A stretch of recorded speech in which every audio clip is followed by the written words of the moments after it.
कल्प कल्प बाप ही करते हैं। प्रश्न, संगम की कौन सी रस्म सारे कल्प में न्यारी है?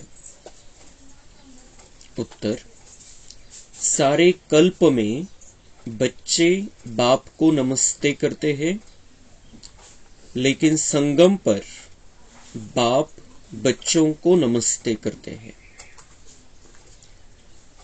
बाप कहते हैं, मैं तुम सिकिलधे बच्चों की सेवा पर उपस्थित हुआ हूं, तो तुम बच्चे बड़े ठहरे ना। बाप कल्प के बाद बच्चों के पास आते हैं, सारी सृष्टि के किचड़े को साफ कर नर्क को स्वर्ग बनाने। बाप जैसा निराकारी, निरहंकारी और कोई हो नहीं सकता।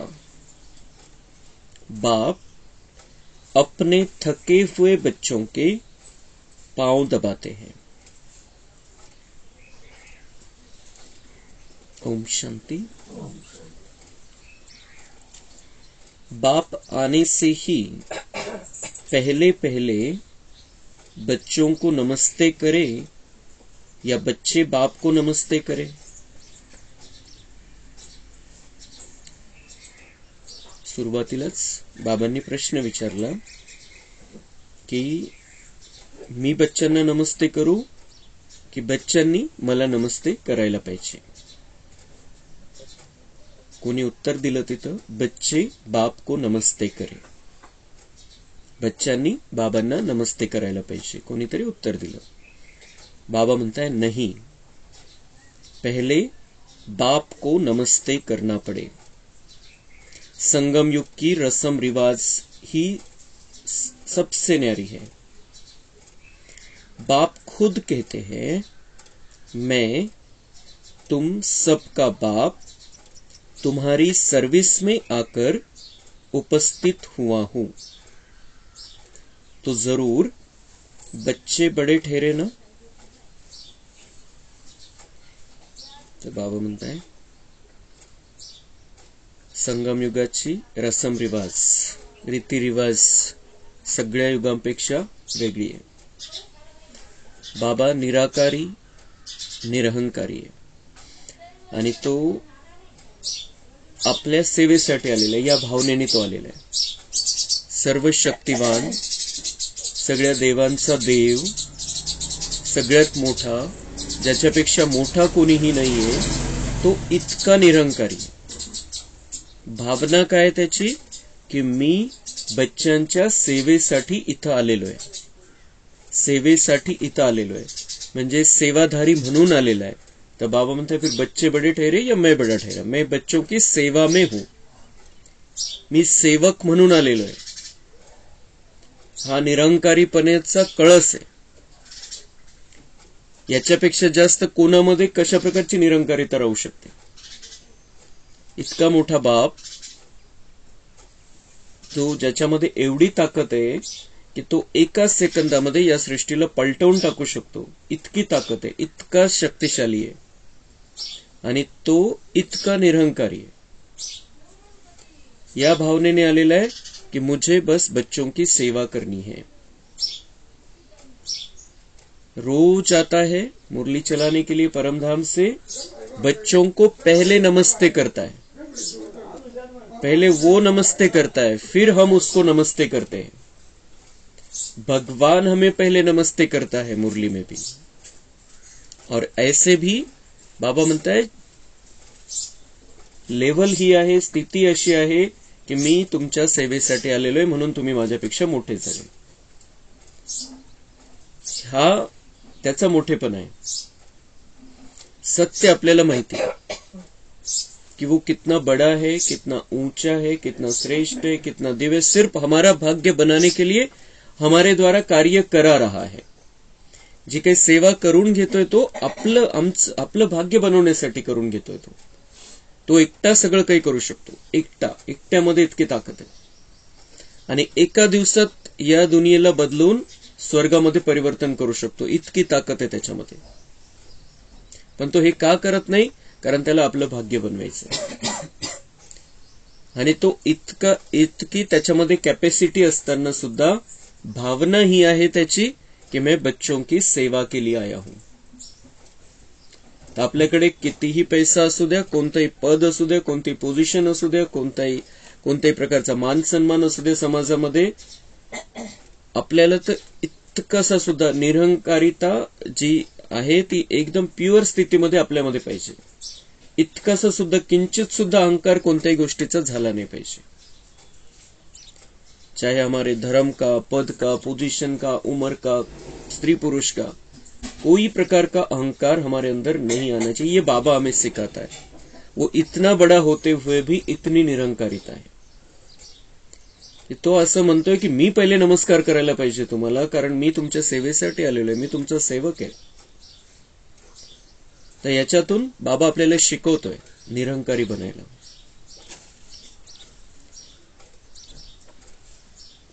दुनिया में तो बच्चे बाप को नमस्ते करते हैं, यहां बाप नमस्ते करते हैं बच्चों को. गाया भी हुआ है निराकारी निरहंकारी, तो वह भी दिखलाना पडे ना. बाबा म्हणतात तुम्ही भक्ती मार्गामध्ये गात आले की वो निराकारी है, निरहंकारी है. परमेश्वराला कसला अहंकार, ते तर आणि कहाण्या तर उलट्या बनवून दिल्या, अहंकारी दाखवलं कहाण्यांमध्ये. पण एकीकडे ही भावना तर क्लिअर होती की भगवान जो है, परमेश्वर जो आहे तो निराकारी पण आहे, निरहंकारी पण आहे. तर बाबा म्हणतायत ते प्रॅक्टिकल मध्ये मला दाखवावं लागेल इथं आल्यानंतर. मी माझ्याच अहंकारामध्ये राहू तर ते कसं सिद्ध होईल तुम्ही जे म्हणत आले भक्ती मार्गामध्ये. तर म्हणून तो बिलकुल निरहंकारी स्थितीमध्ये येतो. कसल्याही प्रकारचा अहंकार नाही की मैं बडा हूं, मैं सृष्टी का मालिक हूं. सगळं कोणत्याही प्रकारची ती भावना मनामध्ये ठेवून येतच नाही. जे आहे ते आहे, सत्य जे आहे ते बदलू शकत नाही. पण तो त्या प्रभावामध्ये नाही येत सृष्टीवरती. वह तो सन्यासियों के चरणों में झुकते हैं. दुनिया वाले वह तो सन्यासियों के चरणों में झुकते हैं, चरणों को चूमते हैं. इतकी तमोप्रधान भक्ती झालेली आहे. ते गुरूंचे पाय धुतात, पायाला चाटण्यापर्यंत मजल गेलेली. आता अजून काय पाहिजे. ते पाणी पितात पायाला धुतलेलं. समजते कुछ भी नाही. आणि बाबा आपल्याला नमस्कार, हाताने हात जोडून नमस्कार करायला सुद्धा नाही सांगत. तो पाय पडायचा आणि ते पाणी पिण्याचा तो विषयच नाही. बाप आते ही है बच्चों से मिलने कल्प के बाद. बहुत सिकिलधे बच्चे हैं, इसलिए कहते हैं मीठे बच्चे थके हो. द्रौपदी के पांव दबाए है ना. बाबा म्हणता है मैं कल्प के बाद आता हूं, 5000 साल के बाद आता हूं अपने बच्चों को मिलने के लिए. मेरे बच्चे बहुत लाडले बच्चे, बहुत प्यारे बच्चे 5000 साल से मेरे से बिछड़ गए थे और बिछड़ गए थे. बहुत सुंदर जीवन हमने जिया है, सतयुग का, त्रेता युग का, फिर द्वापर में मिक्स था, कलयुग में भी इतने दुखी नहीं हुए. लेकिन ये लास्ट के 2-4 जन्म हमारे दुख के हैं और ज्यादा हिसाब किताब के, इसलिए हमको लगता है हमारा जीवन दुखी जीवन है. लेकिन बाबा ने हमें बहुत सुखी जीवन दिया था. लेकिन जब से भक्ति मार्ग शुरू हुआ तब से हमारे अंदर वो थोड़ा थोड़ा थकावट का आ गया था. थकावट होती थी. भक्ति में बहुत कुछ किया हमने, उपवास किए, व्रत किए, तीर्थ यात्राएं की, पद यात्राएं की, हठ योग किया. जो जो हमें कहा गया वो हमने पूजा की, वो यज्ञ किया, वो तप किया, जो भी कुछ कहा गया. तो बाबा म्हणते थक गए हो, अभी थक गए हो. आता थकलेले तुम्ही हे सगळं करून. आणि म्हणून ते सगळे प्रोसेस बाबांनी आपल्यासाठी असं सांगितलेलं की तुम्हाला गरज नाहीये त्या गोष्टींची. अभी मुझे मन से याद करो. तर हे बाबांचं आपलं पाय दाबणं आहे, आराम देतोय आपल्याला. आणि भक्ती मार्गामध्ये त्यांनी काय दाखवलं, श्रीकृष्णाने द्रौपदीचे पाय दाबले किंवा तिची लाज राखली. तो हम सब द्रौपदिया है और बाबा हमारी रक्षा कर रहा है, हमारी थकान को मिटा रहा है संगम युग में। तो बाबा म्हणता है, मीठे बच्चे थके हो, द्रौपदी के भी पाव दबाए है ना, तो सर्वंट हुआ ना। बाबा म्हणताय मग सेवा झाली, मी सेवाधारी म्हणून आलेलो आहे, तुमची सेवा करण्यासाठी आलेलो आहे, मी तुमचा सेवक आहे। इतका मोठा बाबा काय म्हणतोय, मैं तो सर्वंट हूं तुम्हारा। वंदे मातरम किसने उच्चारा है, बाप ने। बच्चे समझते हैं बाप आया हुआ है सारी सृष्टि की बेहद सेवा पर। सृष्टी पर कितना किचडा है, किती खराबी आलेली आहे सृष्टीवरती, तमो प्रधानता आहे, हवेमध्ये विकार आहे, आता वातावरणामध्ये दुःख आहे। आपण हे जेवढं बाबांच्या ज्ञानामध्ये चालतो, त्या ज्ञानाच्या व्हायब्रेशन मध्ये राहतो, बाबांच्या व्हायब्रेशन मध्ये राहतो, तर आपल्याला ते दुःख अनुभवायला नाही येत। पण एकदा आपण बाबांना विसरलो, बाहेरच्या दुनियेमध्ये गेलो की मग दुःखाचे व्हायब्रेशन आहे। कोणत्याही गोष्टीमधून दुःख मिळेल आपल्याला, इतकं हे दुःखदायी झालेलं आहे सगळं। काही ना काही प्रॉब्लेम आहे प्रत्येक गोष्टीमध्ये, आपल्याला असं वाटतं की हे खूप व्यवस्थित होईल, पण अनेक अडचणी येतात, अशी दुनिया। म्हणून बाबा म्हणतात किचड़ा हो गया इस सृष्टि पर सारा, यह है ही नर्क, तो बाप को आना पड़ता है नर्क को स्वर्ग बनाने। नरक झालेला आहे आणि म्हणून मग बाबा म्हणताय मला यावं लागेल, माझा पार्ट आहे या नरकमयी दुनियाला स्वर्ग बनवणं। और बहुत प्यार उमंग से आते हैं, असं नाही की आता हे इतकं चांगलं बनवून दिलं होतं, मग बच्चांनी कसं करून टाकलेलं आहे, कशी दुनिया झालेली खराब, तर मी हेच करत बसू का। बाबा म्हणताय मैं बहुत प्यार और उमंग से आता हूं। ठीक आहे, झालं, होणारच होतं, 5000 वर्षामध्ये ही दुनिया जुनी होणारच होती, अशी खराबी येणारच होती। माझा पार्ट आहे, मला या दुनियेला परिवर्तन करायचंय, माझा पार्ट आहे। तर बाबा म्हणताय मैं बहुत उमंग उत्साह से आता हूं, खूप प्रेमाने, खूप आनंदाने, त्याला काहीही त्याच्यामध्ये स्वार्थ नाहीये। बाबांना पुन्हा रिटायर होऊन बसायचंय तिकडे परमधाम मध्ये, त्याला इथलं स्वर्ग बनवून देईल, इथल्या स्वर्गीय सुखाचा आनंद उपभोग नाही घ्यायचा आहे। तरी सुद्धा तो इतक्या भावनेने, इतक्या आनंदाने, इतक्या उत्साहाने येतो, कोणत्याही प्रकारचा स्वार्थ नसताना। आणि इथं स्वार्थाशिवाय तर काही करतच नाही मनुष्य। लेकिन भगवान को कुछ भी नहीं चाहिए, यहाँ का कुछ भी नहीं चाहिए, और जो दुनिया बनाकर देगा उसका एक कण का भी सुख उसे लेना नहीं है। फिर भी वो आता है 5000 साल के बाद, और बहुत प्यार से, उमंग से, उत्साह से आता है। खूप असं जबरदस्तीने आलेलं आहे, कोणीतरी ओढून आणलेलं आहे कोणीतरी, आणि त्याला असं वाटतं की बस मला माझी ड्युटी बजावायची आहे, फक्त तेवढ्यासाठी नाही येत तो। मेरे बच्चे थक गए हैं, बहुत परेशान हैं, बहुत दुखी है, और मुझे इनको बहुत सुख में लेकर जाना है, इनका दुःख दूर कर देना है। इतक्या प्रेम, आनंद, उमंग, उत्साहाने येतो। आपण ब्रह्माबाबांना नाही बघितलं डायरेक्ट, पण आपण गुलजार दादींच्या शरीरामध्ये बाबांना येताना बघितलेलं आहे। किती प्रेम, किती भावना, किती उमंग उत्साह असतो। तो बाबा म्हणतात मैं इसी तरीके से आता हूं। आणि किती रोज येऊन मुरली चालवली त्यांनी, रोज येऊन, रोज रोज। त्याला माहिती की असं इतकी या मुरलीमध्ये इतकी ताकद आहे की एका मुरलीमध्ये सगळं काही परिवर्तन होऊ शकतं, एका मुरलीमुळे। पण ती कॅपॅसिटी राहिलेली नाहीये, 63 जन्माचे संस्कार आहे, हिशोब आहे सगळे, आणि त्यामुळे मग बाबा भरपूर वेळ ठेवतो हे सगळं ज्ञान देण्यासाठी। नाही तर एका मुरलीमध्ये ताकद आहे की मनुष्य देवता बनू शकतो, त्या एका मुरलीला जरी स्वीकारला आपण चांगल्या प्रकारे। पर उसे पता है बच्चों में उतनी ताकत नहीं रही है, और बहुत सारे हिसाब किताब बना लिए है, इसलिए वो इतना सारा समय देता है और सबको चान्स देता है। कोणी किती आपलं भाग्य बनवून घेऊ शकतो, सगळ्यांना चान्स देण्यासाठी त्यांनी इतका वेळ ठेवलेला आहे। नाहीतर त्याने 8-15 दिवस मुरली चालवली असते आणि संपवलं जर असतं तर जेवढे आले तेवढे आले, संपलं, फिनिश। और हमको तो चांस ही नहीं मिलता था फिर। तो बाबा ने ये बहुत अच्छा सिस्टम रखा है, और बहुत प्यार, उमंग से आकर पढ़ाई है, और अभी परीक्षा का समय है, लेकिन बाबा फिर भी हमारे साथ में है।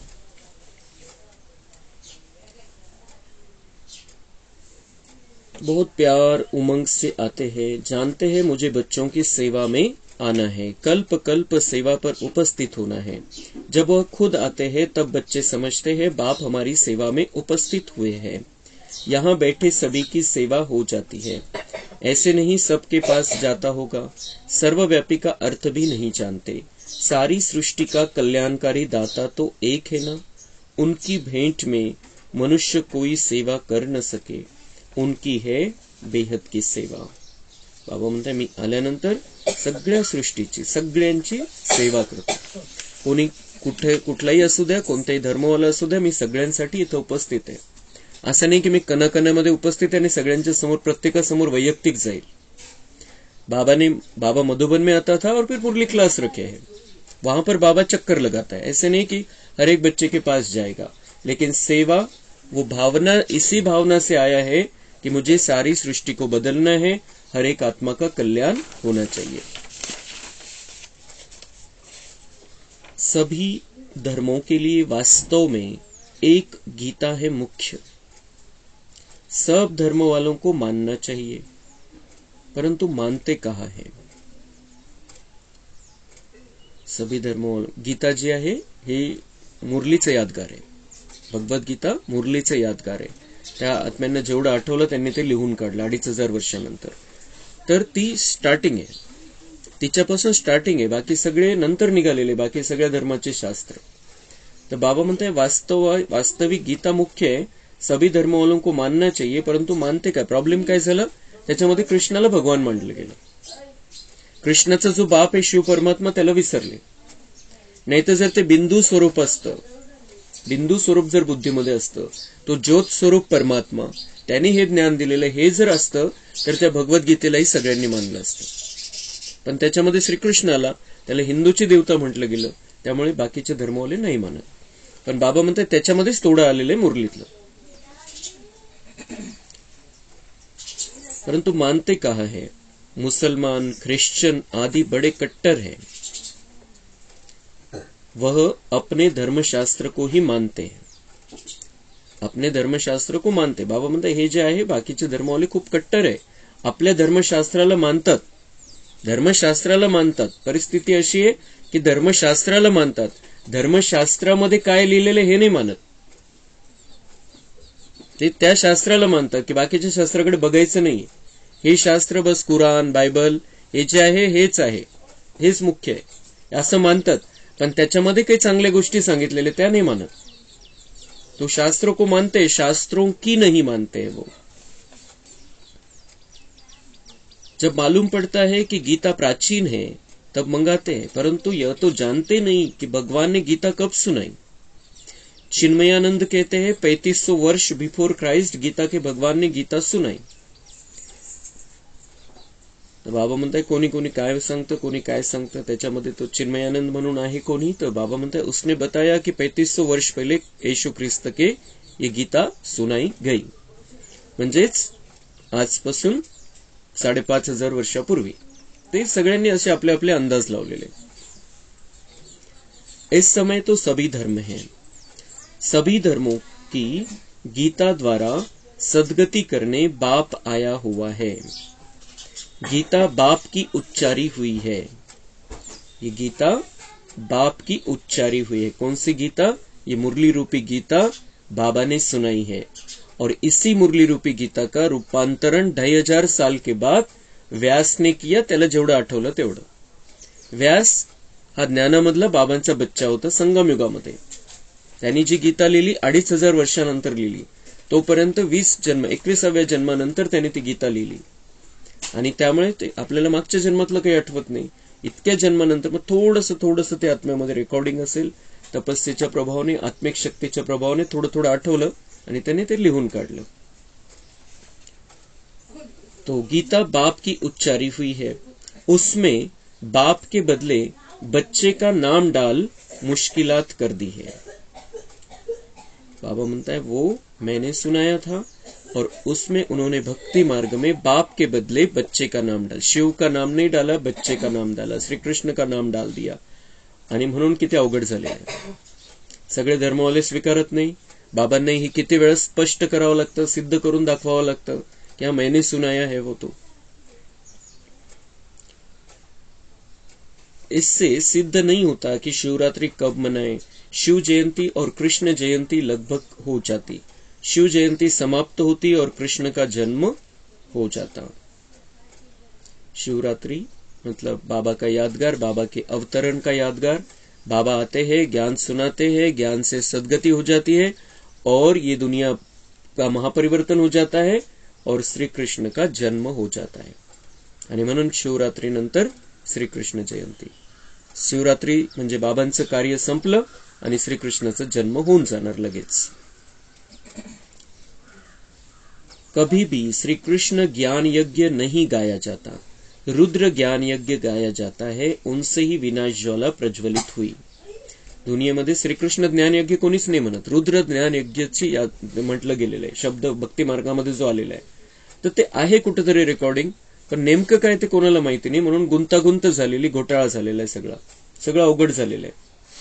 श्रीकृष्ण ज्ञान यज्ञ नाही म्हणत म्हणजे श्रीकृष्णाने ज्ञान नाही दिलेलं है, ये रुद्र ने ये ज्ञान दिया है, ये मुरली बाबा ने चलाई है। और बाबा ने किसके मुख के द्वारा चलाई? श्री कृष्ण के अंतिम जन्म के अंतिम शरीर के मुख के द्वारा, ब्रह्मा के रूप में जब वो था तब बाबा ने ये मुरली चलाई है।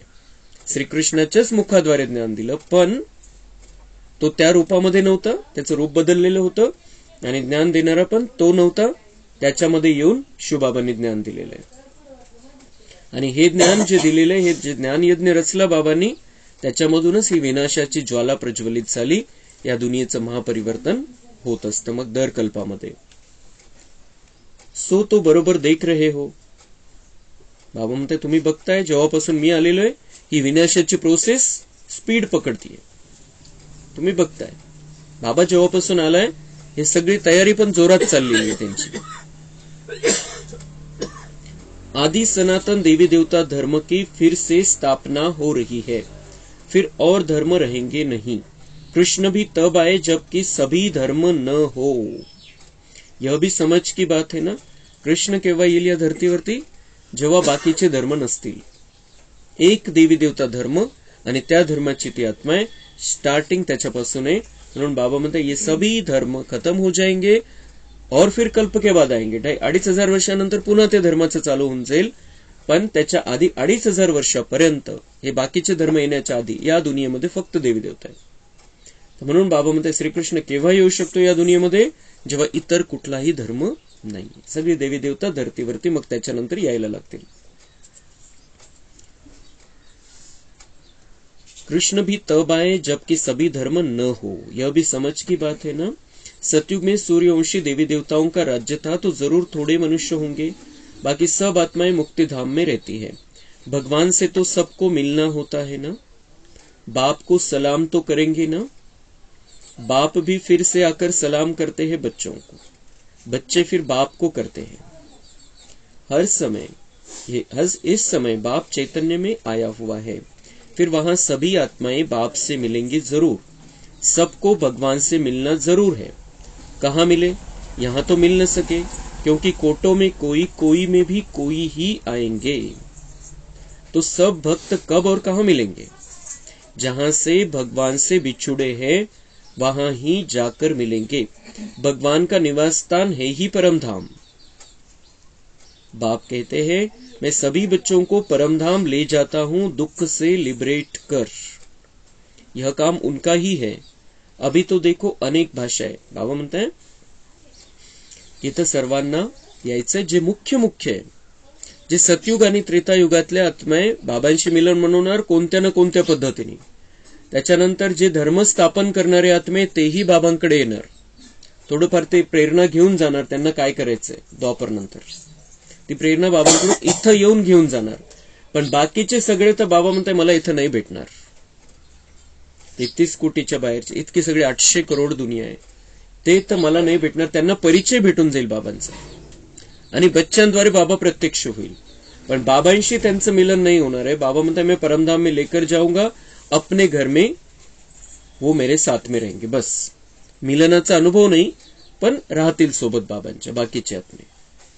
लेकिन हम वो भाग्यशाली आत्माएं हैं जो बाबा से मिलन मनाते हैं संगम युग में।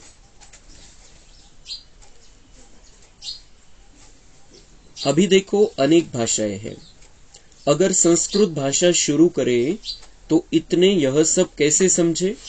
बाबा म्हणते मला भेटायचं, इथं मिलन मनवायचंय, सगळ्यांना ज्ञान द्यायचंय. मी संस्कृत मध्ये जर सांगायला सुरुवात केली, जसं भक्ती मार्गामध्ये संस्कृत म्हणजे ती देव परमेश्वराची भाषा मानली जाते, आणि किती अवघड आहे त्याचा अर्थ लावणं. आजपर्यंत अर्थ लावू शकले नाही जे जे सांगितलं गेलं. भगवद्गीतेचा अर्थ अजूनही लावता येतो संस्कृत मध्ये. बाबा म्हणतात मैं संस्कृत में क्यों समजावू, मैं अर्थ लावायलाच इतका उशीर लागेल तर मग काय उपयोग काय ते सांगण्याचा. जेव्हा सांगितलं तेव्हा समजलं पाहिजे.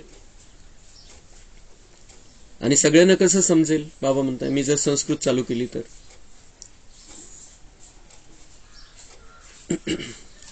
हिंदी भाषा तो कॉमन है, हिंदी का प्रचार जास्ती है. भले सगळ्यांना, सगळे नाही जाणत पण कॉमन आहे. सगळ्यात जास्त जाणणारा वर्ग हिंदी जाणतो सगळ्यात जास्त. काही काही आहे ते तेलुगू वगैरे, ते लोक जे आहेत त्यांना हिंदी पण नाही कळत, पण ते शिकू शकतात. हिंदी सोपी भाषा आहे, संस्कृत इतकी अवघड नाहीये. आणि म्हणून जे बाबांचे बच्चे ते भले त्यांना तेलुगूमध्ये सांगितलं जातं, आपण मराठीमध्ये घेतो, पण आपल्याला हिंदी तर कळते. पण संस्कृतमध्ये जर चालू झाली मुरली तर कशी कळणार मग. तो भगवान भी हिंदी में सुना रहे हैं. वह तो गीता के अध्याय बतलाते हैं, इनके अध्याय कैसे बना सकेंगे. यह तो शुरू से लेकर मुरली चलती रहती है. बाबा म्हणते त्यांनी तर गीतेचे 18 अध्याय सांगितले, या मुरलीचे अध्याय कसे बनवणार तुम्ही. ती भगवद्गीता म्हणजे मुरलीची यादगार आहे, पण मुरली किती आहे, किती मुरले चाललेले आहे. बाबा 1936 मध्ये आले तेव्हापासून मुरले चाललेले आहे. कसे अध्याय बनवणार याचे.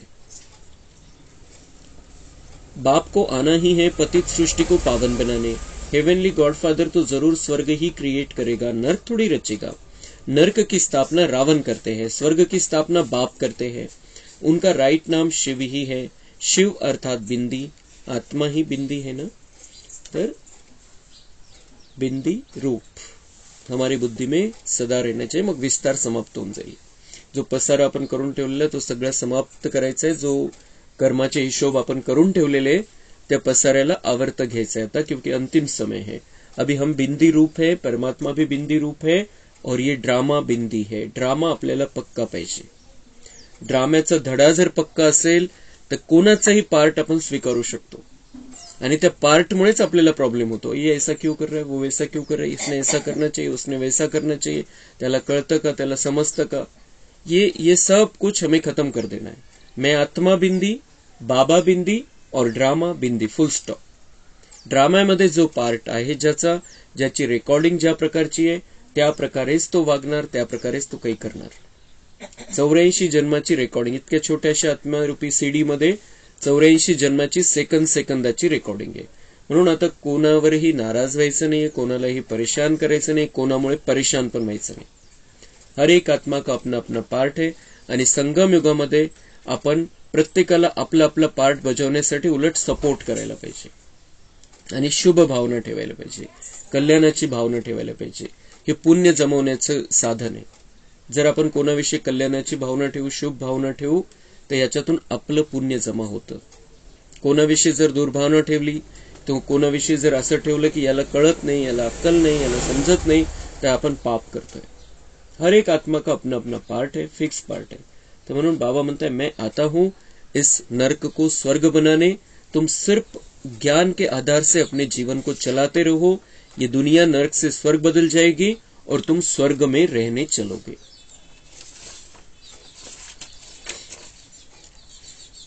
तुम हो शिववंशी ब्रह्मा मुख वंशावली.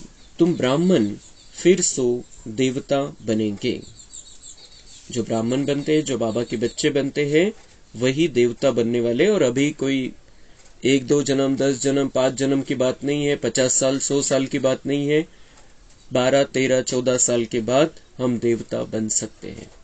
अभी वो समय आ गया है, और इसलिए अभी हमें बहुत अपने आप को विकारों से दूर रखना है, पवित्रता के आधार से इस संसार में रहना है, क्योंकि हमें अब देवता बनना है.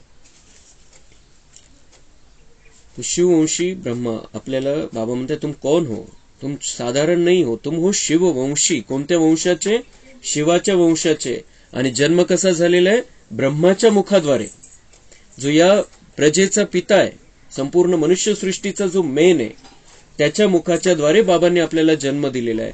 आणि आपण आहोत शिवाचे बच्चे डायरेक्ट. तुम ब्राह्मण फिर सो देवता बनेंगे. बच्चों को राय भी दी जाती है. कोई नए के आगे विद्वान पंडित आदि डिबेट करेंगे तो वह समझा नहीं सकेंगे, तो कह देना चाहिए कि मैं नहीं हूं, आप फलाने टाइम पर आना, फिर हमारे से बड़े आपको समझाएंगे. देह अभिमान में नहीं आना चाहिए, नहीं तो इज्जत चली जाती है. कहते हैं बीके तो पूरा समझा नहीं सकते, इसलिए देह अभिमान छोड़ रेफर करना चाहिए और तरफ. बाबा भी कहते हैं ना, हम ऊपर से पूछेंगे. पंडित लोग तो बड़ा माथा खराब करेंगे, तो उनको कहना चाहिए मैं सीख रही हूं, माफ करिए, आप कल आना तो हमारे बड़े भाई बहन आपको समजाएंगे. बाबा म्हणताय काही काही पॉइंट असे असतात की ज्याच्यामध्ये वादविवाद होऊ शकतात, कारण दुनियावाल्यांकडे सत्य ज्ञान नाहीये. ते असत्याच्या प्रभावामध्ये, त्यांना खरं खरं काय माहिती नाहीये. मग खरं सांगायला लागलो आपण तर त्यांना नाही कळत, तर त्याला थोडंसं पॉइंट वाईज समजावं लागतं, थोडंसं पार्श्वभूमी तयार करावी लागते, मग त्यांना ते समजू शकतं. मग बाबा एकदा कोण आहे ते कळाल्यावर मग बाकीच्या गोष्टी. तर बाबा म्हणते कोणी जर वादविवादामध्ये टाकत असेल, तुमचा पॉइंट त्याला बुद्धीमध्ये बसत नसेल, तर त्याला सांगा की मी नवीन आहे याच्यामध्ये, अजून माझा तेवढा अभ्यास झालेला नाहीये, आमचे मोठे तुम्हाला समजून सांगतील. बाबा म्हणतात जसं रेफर करतात, डॉक्टर लोक रेफर करतात, त्यांच्याकडून होत नसेल तर ते रेफर करतात की यांच्याकडे जा, त्यांच्याकडे जा. तर तसं बाबा म्हणताय तुम्हाला समजवता येत नसेल, तो पॉइंट माहिती नसेल तर सोडून द्या, मला माहिती नाही याच्यातला असं सांगून आणि मग दुसऱ्यांकडे पाठवा. बाबा म्हणताय ब्रह्मा बाबा सुद्धा काय म्हणत होते, त्यांना जर एखादा वादविवादामध्ये जात असेल, मतभेद होत असेल, तर ब्रह्मा बाबा सांगायचे की मैं ऊपर से पूछ के बताता हूं, शिव बाबा को पूछ के बताता हूं, मुझे पता नहीं अभी, ये बाबा ने बताया नहीं है. तर बऱ्याचशा गोष्टी अशा असतात की त्याच्यामध्ये क्लॅशेस होऊ शकतात. आपल्याला आणि बाबांनी एक गोष्ट आपल्याला सांगितलेली आहे की कोणालाही आपण हे ज्ञान द्यायचंय, समोरच्याची इज्जत ठेवून ज्ञान द्यायचंय, त्याला जी माहिती आहे त्याचा सन्मान करून ज्ञान द्यायचंय. हे तर क्लिअर आहे आपल्याला. असं सांगायचं नाही की तुम्हाला काहीच माहिती नाही आम्हाला सगळं माहिती आहे. त्या अहंकारामध्ये जसं बाबा पण नाहीये तसं आपल्यालाही अहंकारामध्ये नाही राहायचं. आणि नाही आपल्याला माहित तर दुसऱ्यांना सांगायचं, किंवा मग असं सांगायचं की अजून बाबांनी या मुरलीमध्ये सांगितलेलं नाहीये, आमच्या समोर तो पॉइंट येईल तेव्हा आम्ही याचं उत्तर तुम्हाला देऊ, अजून आमचा अभ्यास चालू आहे. सगळ्या गोष्टी काही विद्यार्थ्याला माहिती नसतात किंवा लक्षात पण राहत नाही. तर त्याच्यामध्ये बिलकुल आपण नाही येत, क्लिअर आहे तर सांगायचंय, नाही येत, त्याला समजत नाहीये, त्याची कॅपॅसिटी नाहीये, त्याला कळत नाहीये, तर सोडून द्यायचा विषय आणि त्याला सांगायचं आम्ही नंतर सांगतो, किंवा मग यांना विचारा, त्यांना विचार, बस. प्राचीन देवता धर्म किसने स्थापन किया वह सिद्ध कर बताना है. बहुत तो गॉड गॉडेज भी कहते हैं, वह समझते हैं गॉड गॉडेज अलग है, ईश्वर अलग है. लक्ष्मी नारायण को भगवान भगवती कहते हैं, परंतु लॉ के विरुद्ध है. वह तो है देवी देवता है. अगर लक्ष्मी नारायण को भगवान भगवती कहते हैं तो ब्रह्मा विष्णु शंकर को पहले भगवान कहना पड़े, समझ भी चाहिए. बाबा म्हणता है भगवान भगवती कोई भी नहीं, एक भगवान है और बाकी सब है देवी देवता है. लक्ष्मी नारायणला म्हणतात भगवान भगवती, तर बाबा म्हणताय मग लक्ष्मी नारायणला भगवान भगवती म्हणतात तर त्यांच्या पहिले कोणाला म्हणायला पाहिजे? ब्रह्मा विष्णू शंकर, ते मोठे, मग त्यांना भगवान भगवती म्हणायला पाहिजे. लेकिन सच ये है कि भगवान एक शिव बाबा है और बाकी सब देवी देवता है. अच्छा, मीठे मीठे सिक्के लधे बच्चों प्रति माता पिता बाप दादा का याद प्यार और गुड मॉर्निंग. रूहानी बाप की रूहानी बच्चों को नमस्ते. हम रूहानी बच्चों की रूहानी बाप दादा को याद प्यार, गुड मॉर्निंग, नमस्ते. वहां बाबा वहां, शुक्रिया बाबा शुक्रिया. धारणा के लिए मुख्य सार है, देह अभिमान छोड़ अपने से बड़ों को आगे करना है, बाप समान निरहंकारी बनना है. Charity begins at home. पहले अपने गृहस्थ व्यवहार को कमल फूल समान बनाना है, घर में रहते हुए बुद्धि से पुरानी दुनिया का संन्यास करना है. कमळाच्या फुलासारखं आपल्या घरामध्ये राहायचंय, अपवित्रतेच्या व्हायब्रेशनच्या प्रभावामध्ये आपल्याला राहायचं नाहीये. कलियुगामध्ये अपवित्र व्हायब्रेशन आहे, विकारांचे व्हायब्रेशन आहे, त्याच्यापासून अलिप्त राहायचंय कमळाच्या फुलासारखं. पुरानी दुनिया है, गंदी दुनिया हो गई है, किचड़ा हो गया है, उसके प्रभाव में हमें अब नहीं रहना है. वरदान, संबंध में संतुष्टता रूपी स्वच्छता को धारण कर सदा हल्के और खुश रहने वाले सच्चे पुरुषार्थी भव.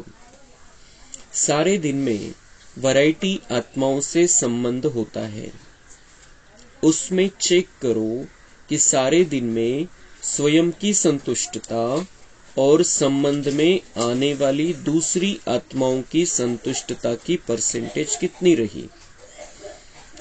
बाबा म्हणते दिवसभरामध्ये किती जणांच्या कॉन्टॅक्टमध्ये येता तुम्ही, तर त्यामध्ये चेक करा की तुम्ही किती संतुष्ट राहिले त्याच्यामध्ये आणि दुसऱ्यांना किती संतुष्ट केले. चेक करा. आपल्याला संतुष्ट राहायचं. सगळ्यात महत्वाचं तर 100% संतुष्ट आपल्याला राहायचं. सगळ्यात पहिली गोष्ट. भलेही प्रत्येकाचा आपला आपला पार्ट आहे, प्रत्येक जण कसाही राहील, कसाही वागेल, कसाही बोलेल, काही परिस्थिती निर्माण करेल, काही होऊ शकतं. कारण कलियुग आहे आणि हिशोब आहे आपला. पण आपल्याला संतुष्ट राहायचं. संतुष्टता हा सगळ्यात मोठा गुण आहे. मैं बाबा का हूं और बाबा मेरा है, मैं भगवान का हूं और भगवान मेरा है. ही जी भावना आहे, ही भावना क्लिअर मनामध्ये पक्की पाहिजे. अपन संतुष्ट राहू शकतो. बाबा मिल गया, सब कुछ मिल गया. बाबा मुझे इतना बड़ा मान सम्मान दे रहा है और भगवान कह रहा है मुझे. आज बाबा ने काय सांगितलं, मैं तुम्हारा सेवक हूं और इसलिए मैं तुम्हें पहले नमस्ते करता हूं. अजून काय पाहिजे. भगवान इतना मान दे रहा, दुनिया वाले क्या मान देंगे हमें, और उनसे क्यों अपेक्षा रखनी हमें मान शान की, नाम की. भगवान सन्मान दे रहा है, बस झालं आपल्याला. याच्यामध्ये संतुष्ट राहायचंय. आणि आपली मग आपण जितके संतुष्ट राहू, कोणीही आपल्या संपर्कामध्ये कॉन्टॅक्टमध्ये येईल त्याला संतुष्टतेचे व्हायब्रेशन जातील. भले हिशोब आहे, हिशोब काढणार तो, मागचे काही आपले कर्माचे हिशोब आहे, पण आपली स्थिती जितकी चांगली राहील तितका मग हिशोब तरी वाढणार नाही. कमीत कमी एवढा तर फायदा होईल. आणि समोर जी कोणी आत्मा आलेली आहे, कोण त्याच्यामध्ये काही ना काही कमी आहे आणि आपल्याला चैतन्य मूर्ती समजून त्याला द्यायचं आहे. शांती कशी कमी आहे, सहनशक्तीची कमी आहे, प्रेमाची कमी आहे, सुखाची कमी, ते द्यायचं त्याला व्हायब्रेशनच्या रूपामध्ये. तो उनको भी संतुष्टता का अनुभव होगा. संतुष्टता की निशानी स्वयं भी मन से हल्के और खुश रहेंगे और दूसरे भी खुश रहेंगे. तर संतुष्टता कशावरून, आपल्याला कशावरून ती समजेल की आपण संतुष्ट झालो, समोरचाही संतुष्ट झाला, आपल्यालाही हलकं वाटतं, आपण खुश राहू. समोरचा जर संतुष्ट झाला तर. नाही तर आपल्याला वाटतं ऑटोमॅटिकच की हा काहीतरी नाराज झाला, याला काहीतरी दुःख फील झालं मी काहीतरी बोलल्यामुळे, वाटतं आपल्याला जड होऊन जातं. लेकिन जब सामने वाले को हम खुशी देते हैं, संतुष्ट करते हैं, तो हमारा मन भी एकदम हल्का हो जाता है. हलका हलका वाटतं आपल्याला, वो जो लोड नाही वाटत कशाचे. तर संतुष्टता कशी चेक करायची, आपलं मन हलकं झालेलं आहे आणि खुश आहे, आपण लोड नाही घेतलेला आहे. संबंध की स्वच्छता अर्थात संतुष्टता, यही संबंध की सच्चाई और सफाई है. इसलिए कहते सच तो बीठो नच, सच्चा पुरुषार्थी खुशी में सदा नाचता रहेगा. स्लोगन है, जिन्हें किसी भी बात का गम नहीं, वही बेगमपुर के बेफिक्र बादशाह हैं. हमें बाबा आया ही इसलिए कि हम बेफिक्र बादशाह बन जाए, और वो भी बेगमपुर के. यहां पर कोई गम नहीं है, अंदर कोई भी दुख नहीं है. बाहर भले दुख की दुनिया है, दुख है, परिस्थिति है, प्रॉब्लम है, टेंशन है, सब कुछ है बाहर, लेकिन यहां पर हम बेगमपुर में रहते हैं. कोणत्याही प्रकारचं गम नाही, कोणत्याही प्रकारचं दुःख नाही. तो बेगमपुर का बेफिक्र बादशाह हमें बनना है. सारी फिक्र चिंताएं बाबा को सौंप देनी है, वो बैठा है लेने के लिए. सभी चिंताएं उसको सौंप देनी है, हमें निश्चिंत रहना है, वो देख लेगा. जब हम बाबा पर कोई बात सौंप देते हैं, उसमें अच्छा ही होने वाला है, कल्याण ही होगा. बाबा पर सौंप देना है, तो फिर बेफिक्री हमारे जीवन का एक भाग होना चाहिए. अभी बिल्कुल बेफिक्र राहायचंय. कोणत्याही प्रकारची चिंता, कोणत्याही प्रकारचं टेन्शन व्यक्तीमुळे, वस्तूमुळे किंवा परिस्थितीमुळे आपल्यामध्ये नसलं पाहिजे. ते आता बिलकुल बेगमपूर, कोणताही गम नाही मध्ये, कोणताही दुःख नाही, दुःखाची लहर नाही, कशामुळे? दुखी नहीं। तो बेगमपुर में रहना है, अंदर बेगमपुर हमें बनाना है। हमारा जो रहने का स्थान है उसे हमें नाम देना है बेगमपुर। आता शहरांचे नाव बदलतात, आपल्याला आपण जिथे राहतोय त्याचं नाव बदलायचं। मैं बेगमपुर का रहने वाला हूँ। बेगमपुर है बीच में, अंदर बेगमपुर है, बेगमपुर में रहना है और बेफिक्र बादशाह बनकर रहना है। मैं बेफिक्र बादशाह हूं। और कौन रह सकता है बेगमपुर का और बेफिक्र बादशाह बनकर? जिन्हें किसी भी बात का गम नहीं, ज्याला कोणत्याही गोष्टीचं दुःख नाहीये, क्योंकि सुख के सागर के बच्चे हैं, आनंद के सागर के बच्चे हैं और अभी उसने सब कुछ दे दिया, भाग्य बनाने की कलम मेरे हाथ में दे दी है। तो किस बात का गम, किस बात का दुख? अभी थोड़ा समय है इस दुनिया में, ये दुनिया ही खत्म होने वाली है, तो उतने थोड़े समय में हमें किसी भी बात के दुख में नहीं रहना है, बहुत सुख में, बहुत आनंद में, बहुत शांति में रहना है। अव्यक्त इशारे। प्रत्यक्षता के पहले विश्व की इस विशाल स्टेज पर हर वर्ग वाला पाठधारी प्रत्यक्ष होना चाहिए।